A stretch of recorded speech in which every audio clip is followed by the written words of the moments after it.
അണകവിയും നഴലാഴിയാഴുമെന്നിൽ പ്രണയമുദിച്ചു കവിഞ്ഞു പാരവശ്യാൽ അണികരമേകി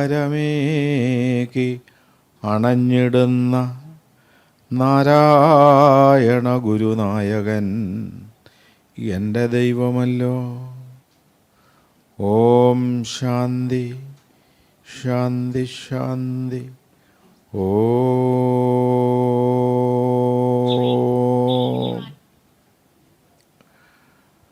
എൻ്റെ ആത്മ സഹോദരനായ ശ്രീമദ് അവ്യാൻ സ്വാമി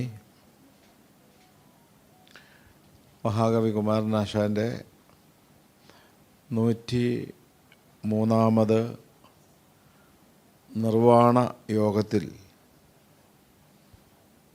സംബന്ധിച്ച് സമ്മേളനം ഉദ്ഘാടനം ചെയ്യുന്ന സാഹിത്യ നിരൂപകനായ ശ്രീ പ്രസന്നരാജന്, വർക്കലയിലെ ഒരു കവി തിലകമായിട്ടുള്ള ശ്രീ താണവനാചാരി, സഹൃദയരായ സദസ്യരെ, ശ്രോതാക്കളെ, നിങ്ങൾക്കെല്ലാവർക്കും ആശംസാഭരിതമായ കൂപ്പുകൈ. ശ്രീനാരായണ ഗുരുദേവൻ്റെ ചിന്നസ്വാമിയായിരുന്ന മഹാപുരുഷനായിരുന്നു കുമാര മഹാകവി. ഗുരുദേവൻ്റെ നിഴലായി ജീവിച്ച ആ മഹാകവി ഗുരുവിൻ്റെ ദർശനത്തെ സ്വജീവിതത്തിൽ സാംശീകരിച്ച്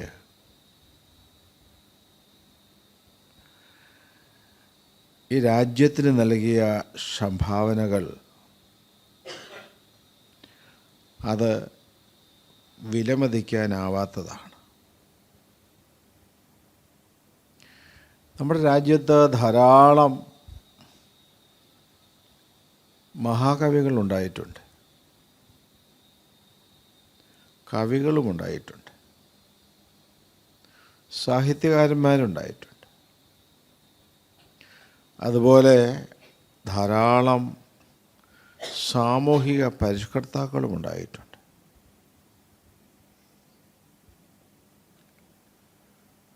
അങ്ങനെ സാമൂഹിക പരിഷ്കർത്താക്കളുടെയും മഹാകവികളുടെയും ഒക്കെ വലിയ ഒരു പാരമ്പര്യത്തെ നമുക്ക് ഈ കേരളക്കരയിൽ നമുക്ക് കാണാൻ സാധിക്കും. എന്നാൽ ഞാൻ ചിന്തിക്കുന്നത്, മഹാകവിത്വവും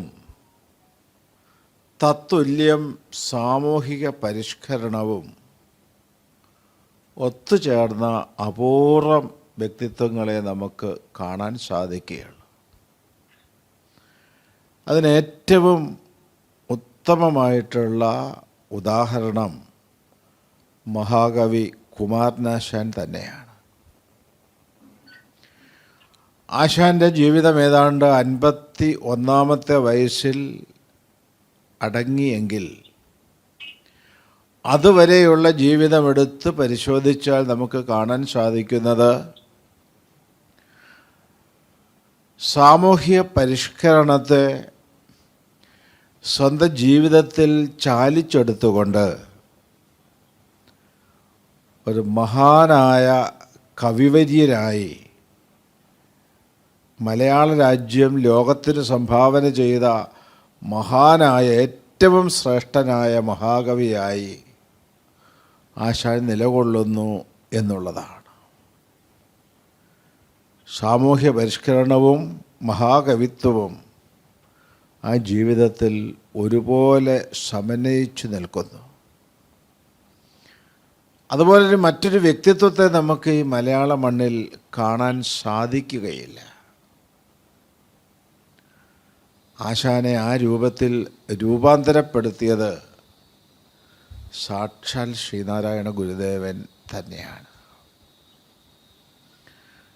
നമുക്കറിയാം, കായിക്കര സ്വദേശിയായ കുമാരൻ, കായിക്കര കുമാരു തൻ്റെ 17-ാമത്തെ വയസ്സിലാണ് ഗുരുവിനെ ഒന്ന് കാണാൻ അദ്ദേഹത്തിന് ഭാഗ്യമുണ്ടായത്. ശ്രീനാരായണ ഗുരു എന്നുള്ള യുവയോഗി,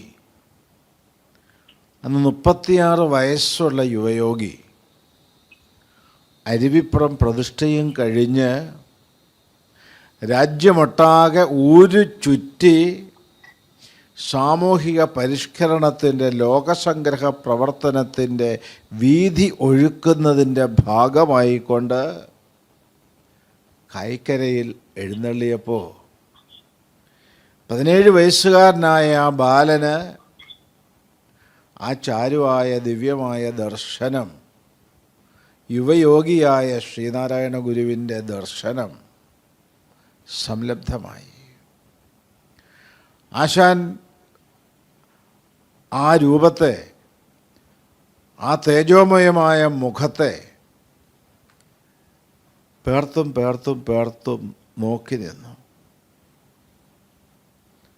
പിൽക്കാലത്ത് ആശാൻ എഴുതിയ പാരിലില്ല ഭയമെന്നുമേറെയുണ്ടാരിലും കരുണ, എന്നും ഏതിനും പോരുമെന്നരുളി പ്രസന്നമായി ധീരമായ മുഖകാന്തിയാൽ അവൻ, അങ്ങനെ ധീരമായ മുഖകാന്തിയോടുകൂടി തൻ്റെ മുമ്പിൽ നിൽക്കുന്ന ആ മഹാഗുരുവിൻ്റെ തൃച്ചേവടികളിൽ തൻ്റെ ജീവിതം അന്ന് തന്നെ സമർപ്പണം ചെയ്തു.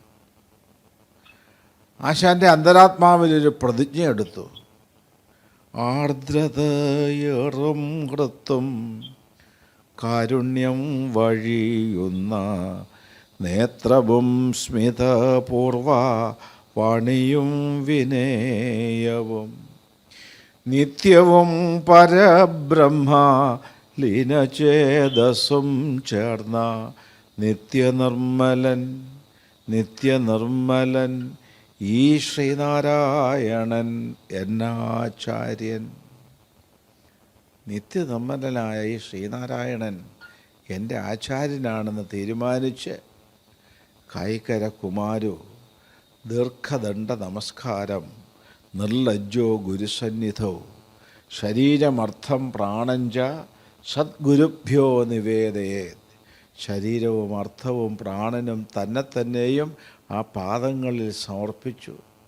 ഗുരു പുഞ്ചിരി തൂക്കിക്കൊണ്ട് കുമാരുവിനോട് ചോദിച്ചു, കുമാരുവിന് നമ്മോടൊപ്പം കഴിയാൻ ആഗ്രഹമുണ്ടോ? അത് തൻ്റെ ജന്മസാഫല്യമാണ്. കുമാരുവിൻ്റെ അച്ഛൻ പെരുങ്കുടി നാരായണനോട് ഗുരു അരുളി ചെയ്തു, കുമാരു നമുക്കിരിക്കട്ടെ. അന്ന് ആ കായിക്കര കടൽ തീരത്തിൽ നിന്നും കൽപ്പവൃക്ഷ സമാനമായ തൃക്കൈ കൊടുത്ത് അരുവിപ്പുറത്തേക്ക് കൂട്ടിക്കൊണ്ടുപോയ ശ്രീനാരായണ ഗുരുദേവൻ കായിക്കര കുമാരുവിനെ കൈവിടാതെ കാത്തു രക്ഷിച്ചു. കായിക്കരയിൽ നിന്നും പോരുമ്പം താൻ അതുവരെ എഴുതിയിരുന്ന കവിതകളിൽ ചിലതൊക്കെ അദ്ദേഹം കയ്യിൽ കരുതിയിരിക്കണം. ആ കവിതകൾ ഗുരുവിനെ വായിച്ചു കേൾപ്പിച്ചു. വള്ളിവിലാസം നാടകവും അമ്മാനവിലാസം നാടകവുമൊക്കെ, ഉഷാകല്യാണം നാടകമൊക്കെ ആശാൻ ഗുരുവിനെ വായിച്ചു കേൾപ്പിച്ചു. നൈഷ്ഠിക ബ്രഹ്മചാരിയായ മഹാഗുരു അതെല്ലാം കേട്ടിരുന്നതിന് ശേഷം കുമാരുവിനോട് പുഞ്ചിരിച്ചുകൊണ്ട് പറഞ്ഞു, പ്രോത്സാഹിപ്പിച്ചു. ആദ്യം, കുമാരുവിന് കവിത എഴുതാൻ നല്ല വാസനയുണ്ടല്ലോ. ആശാൻ്റെ ഭാവനയെ ഗുരു ഉണർത്തുക ചെയ്തത്. കുമാരുവിന് കവിത എഴുതാൻ നല്ല വാസനയുണ്ടല്ലോ, പക്ഷേ ശൃംഗാരം രസരാജനാണ്, ശൃംഗാരം എഴുതരുത്. അത് ആശാൻ്റെ മുകളിൽ ഒരു ചാട്ടവാർ അടി പോലെ പതിഞ്ഞിരിക്കാം. പിന്നെ ഉഷാകല്യാണം നാടകമൊന്നും ലോകം കണ്ടിട്ടില്ല, വള്ളിവിലാസം അമ്മാനപ്പാട്ടും ഒന്നും ലോകം കണ്ടില്ല. അത് അരുവിപ്പുറത്തെ അഗാധമായ ആ നെയ്യാറിലെ ഏതെങ്കിലും കയങ്ങൾ ഏറ്റുവാങ്ങിയിരിക്കാം. പിന്നെ അരുവിപ്പുറത്ത് ഗുരു പ്രതിഷ്ഠിച്ചത് ശിവനെയാണല്ലോ. ആ ശിവനെ നോക്കിക്കൊണ്ട് ആശാൻ ഒരു കവിത എഴുതി, ഒരു കൃതി എഴുതി, ശാങ്കര ശതകം, 100 ശ്ലോകം. 1-ാം ശ്ലോകത്തിൽ ആശാൻ എഴുതിയിട്ടു, ഭാവനീയ ഭഗവാൻ ഭവാംബുധോ നാവികൻ നിപുണ നാണു നാമകൻ ഭാവി ഭവ്യ ഭയമൂലനാശമൻ ജീവദേശികൻ എനിക്കു ദൈവമേ. അരുവിപ്പുറത്തെ ശിവനെ ഈശ്വരനെ സ്തുതിക്കാനാണ് ഇരുന്നതെങ്കിലും തൂലികയിലൂടെ വന്നത് ഭവാഗ്നിക്ക് നാവികനായി ഇരിക്കുന്ന നിപുണനായ നാവികനായ അലയോ ഗുരു, അവിടെ നിന്നാണ് എൻ്റെ ദൈവം. ഗുരുദേവൻ ദൈവദശകത്തിൽ ദൈവത്തെ കപ്പിത്താനും കപ്പലുമായിട്ടാണ് നമ്മുടെ മുമ്പിൽ വെക്കുന്നതെങ്കിൽ ആശാനാകട്ടെ ആ കപ്പിത്താനും കപ്പലുമായിരിക്കുന്ന ദൈവം എങ്ങനെയുള്ള ദൈവമാണ്? നിപുണനായ സമർത്ഥനായ നാവികനാണ്. അങ്ങ് ഡ്രൈവർ സമർത്ഥനാണെങ്കിലേ ലക്ഷ്യത്തിലെത്താൻ പറ്റൂ. നിപുണനായ സമർത്ഥനായ ആ നാവികൻ, ആ ദൈവം അങ്ങ് തന്നെയാണ് ശ്രീനാരായണ ഗുരു. പിന്നെ ഗുരുവിന് ഇഷ്ടപ്പെട്ട മൂർത്തിയായിരുന്നു സുബ്രഹ്മണ്യൻ. ആ സുബ്രഹ്മണ്യനെക്കുറിച്ച് എഴുതി കളയാ എന്ന് വിചാരിച്ചു 140 ശ്ലോകം ഒന്നിച്ചിരുന്ന് എഴുതി ഭക്തവിലാസം. ആ ഭക്തവിലാസത്തിൻ്റെ 1ാമത്തെ ശ്ലോകമാണ് ഞാൻ എൻ്റെ ഈ വാക്കുകൾ ആരംഭിച്ചപ്പോൾ ചെയ്തത്. അടകവിയുന്ന അഴലാഴും ആഴുമെന്നിൽ എൻ്റെ ശ്രീനാരായണ ഗുരു അവിടെ നിന്നാണ് എൻ്റെ ദൈവം. ശിവനെ സ്തുതിക്കാനിരുന്നപ്പോഴും സുബ്രഹ്മണ്യനെ സ്തുതിക്കാനിരുന്നപ്പോഴും ഗുരുവാണ് ദൈവം. പിന്നെ ദേവീദേവന്മാരെയൊക്കെ സ്തുതിച്ചുകൊണ്ടൊരു മിശ്രസ്തവം ആശാൻ്റേതായിട്ട് വന്നു. അതിലും ആശാൻ എഴുതിയിട്ടു, ചേരായുവാൻ ജനനം ഇനിയും എൻ്റെ പാപനാരായ വേരുകൾ അറുത്ത് കനിഞ്ഞു നിൽക്കും. നാരായണാഭിത എഴും ഗുരുനായകൻ്റെ പേര് ആയതൻ പ്രണമനീയ പദാർത്ഥമല്ല. നമ്മൾ ഗുരുദേവൻ്റെ ഒരു ഫോട്ടോയോ പ്രതിമയോ ഒക്കെ കണ്ടാൽ കൈകൂപ്പി നമസ്കരിക്കും. ആശാൻ പറയുന്നത് ആ ഫോട്ടോയോ പ്രതിമയോ ഇതൊന്നുമല്ല, നാരായണ ഗുരു എന്നുള്ള പേര് കണ്ടാൽ ഞാൻ ആ പേരിനെയും വീട് നമസ്കരിക്കുന്നു. എത്ര അഗാധമായ ആഴത്തിലുള്ള ഭക്തിയാണ് ഈ കുമാരമഹാകവിയുടെ അന്തരാത്മാവിൽ ഉണ്ടായിരുന്നെന്ന് ഇത് നമുക്ക് മനസ്സിലാക്കാൻ സാധിക്കും. പിന്നെയാണ് ഗുരുദേവൻ ആശാനെ മൈസൂരിൽ വിട്ടു. ഡോക്ടർ പൽപുവിൻ്റെ സഹായത്തിൽ മദ്രാസിൽ പഠിച്ചു, കൽക്കട്ടയിൽ പഠിച്ചു. ഇതെല്ലാം കഴിഞ്ഞ് അരുവിപ്പുറത്ത് മടങ്ങി വന്നിട്ട് സാമൂഹ്യ പരിഷ്കരണത്തിൻ്റെ വഴി ഗുരു തെളിച്ചു കൊടുത്തു. SNDP യോഗത്തിൻ്റെ ജനറൽ സെക്രട്ടറിയായി നിയോഗിച്ചു. പിന്നെ ആശാൻ്റെ വിപ്ലവകരമായ പ്രവർത്തനങ്ങൾ ശക്തമായി മുന്നോട്ട് അലയടിച്ചു നീങ്ങുന്നു. മലയാള ഭാഷയ്ക്ക് വസന്തം സൃഷ്ടിച്ചുകൊണ്ട്, നവോത്ഥാനം സൃഷ്ടിച്ചുകൊണ്ട് വീണപൂവിൻ്റെ സൃഷ്ടി 1907. ഇനി ശൃംഗാരം എഴുതരുത് എന്നുള്ള ആ ഗുരുദേവ തിരുവാണി കേരളത്തിൻ്റെ മലയാള ഭാഷയുടെ നവോത്ഥാനത്തിന് നിദാനമായി തീർന്നു. ഗുരുദേവനെ നമ്മൾ എത്രയോ കാര്യങ്ങളുടെ നവോത്ഥാന നായകനായി, അതിൻ്റെ പിതാവായി നമ്മൾ വാഴ്ത്തി പാടുമ്പോൾ സാഹിത്യരംഗത്തും ഗുരു നവോത്ഥാന നായകനായി ഭാഷയുടെ പിതാവായി നിലകൊള്ളുകയാണ്. കാരണം ഇനി ശൃംഗാരം എഴുതരുത് എന്നുള്ള ആ വാണി കുമാരനാശാനിൽ മാത്രമല്ല, ഉള്ളൂരിലും വള്ളത്തോളിലും വൈലോപ്പള്ളിയിലും ശങ്കരക്കുറുപ്പിലും പിൽക്കാലത്ത് വന്ന കവികളിൽ ഓരോരുത്തരിലും ONV അടക്കമുള്ള എല്ലാവരിലും സ്വാധീനം ചെലുത്തിയത് കൊണ്ടാണ് ചാരിത്രഭംഗം വന്നുപോയ മലയാള കാവ്യാംഗനയ്ക്ക് ചാരിത്രശുദ്ധിയെ പ്രദാനം ചെയ്ത് അതിന് തേജസ്സും ഓജസ്സും സൗന്ദര്യവും നൽകിക്കൊണ്ട് മലയാള ഭാഷയെ വിശ്വഭാഷയോടൊപ്പം തലയുയർത്തി നിൽക്കുവാൻ യോഗ്യത നേടിക്കൊടുക്കുന്നു ഈ കവികളെല്ലാവരും. അതിൽ കുമാരമഹാകവിക്ക് ഗുരുദേവൻ ലഭിച്ച ആ ദിവ്യമായ ഉപദേശമാണ് അതിന് നിദാനമായി തീർന്നത് എന്ന കാര്യം നമുക്കൊരിക്കലും മറക്കാൻ സാധിക്കുകയില്ല. ആശാൻ്റെ അങ്ങനെയുള്ള കാര്യങ്ങളെക്കുറിച്ച് ഞാനിരുന്ന് പറഞ്ഞു പോയാൽ കുറേ നീണ്ടുപോകും. കാരണം എൻ്റെ ജീവിതം വാസ്തവത്തിൽ ഞാൻ ശ്രീനാരായണ ഗുരുദേവനിൽ ബാല്യകാലത്ത് സമർപ്പിച്ചു. അതേപോലെ കുമാരശാശാൻ്റെ ജീവിതത്തിലും സമർപ്പിച്ചു. എൻ്റെ അച്ഛന് വലിയ ആശാൻ പ്രേമിയായിരുന്നു. ഞാൻ വിദ്യാർത്ഥിയായി പഠിക്കുമ്പോൾ നീ ഇതൊന്നും പഠിക്കേണ്ട, സ്കൂളിൽ പഠിപ്പിക്കുന്നൊന്നും പഠിക്കേണ്ട, കുമാരനാശാൻ്റെ കവിത പഠിച്ചാൽ മതി. ഞാനങ്ങനെ ആശാൻ്റെ കവിത, ഒട്ടനവധി കവിതകൾ എനിക്ക് മനപ്പാടാണ്, അതെല്ലാം ഞാൻ വായിച്ചു പഠിച്ചു. ഇന്ന് എൻ്റെ ജീവിതത്തിൻ്റെ ഏറ്റവും വലിയ വെളിച്ചം ഗുരുദേവൻ്റെ കൃതികളും ആശാൻ കവിതകളുമാണ്. ഞാൻ പ്രസംഗിക്കുമ്പോഴൊക്കെ എന്തെങ്കിലുമൊക്കെ പറയുന്നെങ്കിൽ എപ്പോഴും ആശാൻ്റെ കവിത അവിടെ ഉണ്ടാവും ഉദാഹരിച്ച് പറയാൻ വേണ്ടി. അങ്ങനെ ശീലിച്ച് മുന്നോട്ട് വന്നു. മഹാകവി ആശാൻ വാസ്തവത്തിൽ 51 വയസ്സിൽ പല്ലണയിൽ പോയി നിർവ്വാണം പ്രാപിച്ചില്ലായിരുന്നു എന്നൊന്ന് വിചാരിച്ചാൽ വാസ്തവത്തിൽ മലയാള ഭാഷയ്ക്ക് ഇനിയും കിട്ടേണ്ടിയിരുന്ന വലിയ അനുഗ്രഹങ്ങൾ അത് ആശാൻ ഗുരുദേവൻ്റെ ഒരു ശിഷ്യനായ ശ്രീനാരായണ തീർത്ഥസ്വാമിയോട് പറഞ്ഞു. ആ ഭിത്തിയിൽ അതാ കാണുന്നതാണ് തീർത്ഥസ്വാമിയുടെ ചിത്രം. ശിവഗിരി മഠത്തിൽ ഈ മഹാസമാധി മന്ദിരമൊക്കെ നിന്ന് പണിയിച്ച വ്യക്തിയാണ് തീർത്ഥസ്വാമി. ഇവിടുത്തെ പ്രസിഡൻ്റൊക്കെ ആയിരുന്നു. ആ തീർത്ഥസ്വാമി SNDP യോഗത്തിൻ്റെ ഡയറക്ടർ ബോർഡ് അംഗമൊക്കെ ആയിരുന്നു. ആശാൻ യോഗം ജനറൽ സെക്രട്ടറി ആയിരിക്കുമ്പോൾ ഡയറക്ടർ ബോർഡ് അംഗമായിരുന്നു ശ്രീനാരായണ ദാസ്. നമ്മുടെ കൊല്ലം പരവൂർ സ്വദേശിയാണ് കേട്ടോ, അദ്ദേഹത്തിൻ്റെ സ്വദേശിയാണ്, നാട്ടുകാരനാണ്. ആ ശ്രീനാരായണ തീർത്ഥസ്വാമിയോട് ആശാൻ ഒരിക്കൽ പറഞ്ഞു, കൂടെ ബോധാൻ സ്വാമിയുണ്ട്, പറഞ്ഞു എനിക്ക് 2-3 ആഗ്രഹങ്ങൾ കൂടി ബാക്കിയുണ്ട്.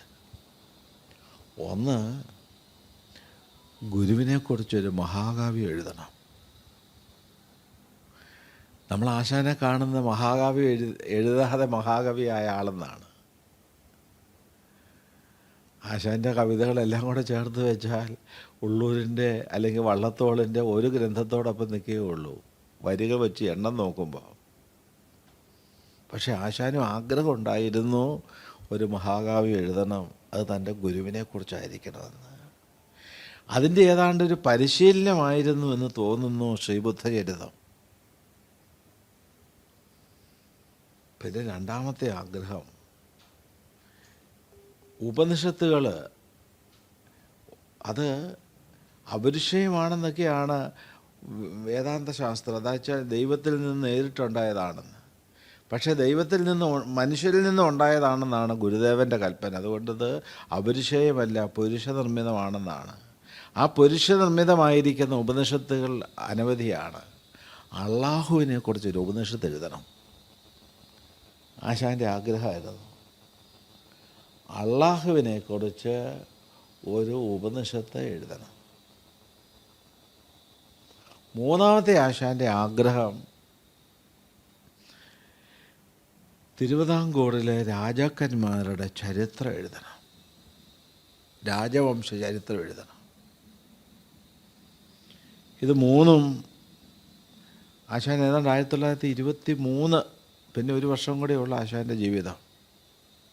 അന്ന് ഈ ശ്രീനാരായണ തീർത്ഥസ്വാമിയോട് പറഞ്ഞതായി തീർത്ഥസ്വാമി അത് രേഖപ്പെടുത്തിയിട്ടുണ്ട്. ഏതായാലും അതൊന്നും സംഭവിച്ചില്ല.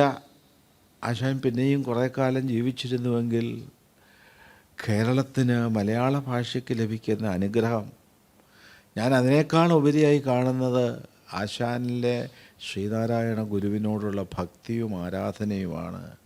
ശ്രീനാരായണ ഗുരുവിനെക്കുറിച്ച് ആവശ്യമായ സദ്ഗ്രന്ഥങ്ങളെല്ലാം ലഭ്യമാകുമായിരുന്നു. ഇന്നും ഗുരുദേവനെക്കുറിച്ച് ഏറ്റവും ആധികാരികമായ സദ്ഗ്രന്ഥങ്ങളൊന്നും ഉണ്ടായില്ല എന്ന് പരിതപിക്കുന്ന, ദുഃഖിക്കുന്ന ഒരാളാണ് ഞാൻ. ധാരാളം ഗ്രന്ഥങ്ങൾ ഗുരുവിനെക്കുറിച്ചുണ്ട്. മലയാള ഭാഷയിൽ ഏറ്റവും കൂടുതൽ ഗ്രന്ഥങ്ങൾ ഗുരുവിനെക്കുറിച്ചാണ്. ധാരാളം ഗ്രന്ഥങ്ങളുണ്ട്, ജീവചരിത്രങ്ങളുടെ പരമ്പരയുണ്ട്, പഠനഗ്രന്ഥങ്ങൾ, ഗുരുവിൻ്റെ കൃതികളുടെ പഠനമൊക്കെയുണ്ട്. പക്ഷെ ഗുരുവിൻ്റെ കൃതികളെക്കുറിച്ചൊക്കെ ആശാനുണ്ടായിരുന്ന കാഴ്ചപ്പാട്, ആശാൻ ഗുരുദേവൻ്റെ ആത്മോപദേശതകത്തിനൊരു വ്യാഖ്യാനം എഴുതി തുടങ്ങി. 2-3 ശ്ലോകത്തിനേ എഴുതിയുള്ളൂ. പക്ഷെ 1-ാം ശ്ലോകത്തിന് ആശാൻ എഴുതിയ ഒരു ആമുഖമുണ്ട്, നിങ്ങളെടുത്ത് വായിച്ചു നോക്കണം. ആ ആമുഖം മാത്രം മതി ആശാൻ ഗുരുവിൻ്റെ ദർശനത്തെ എങ്ങനെയാണ് കണ്ടിരുന്നതെന്ന് മനസ്സിലാക്കാൻ. അതുപോലെ ഒന്നും എഴുതുവാൻ മറ്റാർക്കും സാധിച്ചിട്ടില്ല.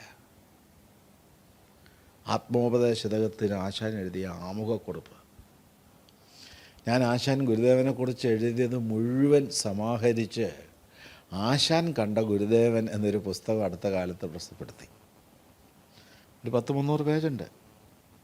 ആശാൻ കണ്ട ഗുരുദേവൻ, ആശാൻ ഗുരുദേവനെക്കുറിച്ച് എഴുതിയതെല്ലാം അതിൻ്റെ അകത്ത് ചേർത്തു. പിന്നെ ആശാൻ്റെ ഗുരുദർശനം ഒരു പഠനവും എഴുതിയിട്ടുണ്ട്. അപ്പോൾ ആശാൻ്റെ കാഴ്ചപ്പാടുകൾ, ഗുരുവിനെക്കുറിച്ചുള്ള ദീർഘമായ ആശാൻ്റെ വീക്ഷണങ്ങൾ, അതൊക്കെ നമുക്ക് മനസ്സിലാക്കുവാൻ ആശാൻ വളരെ കുറച്ചേ ഗുരുവിനെക്കുറിച്ച് എഴുതിയിട്ടുണ്ടെങ്കിലും നമുക്ക് മനസ്സിലാക്കാൻ സാധിക്കും.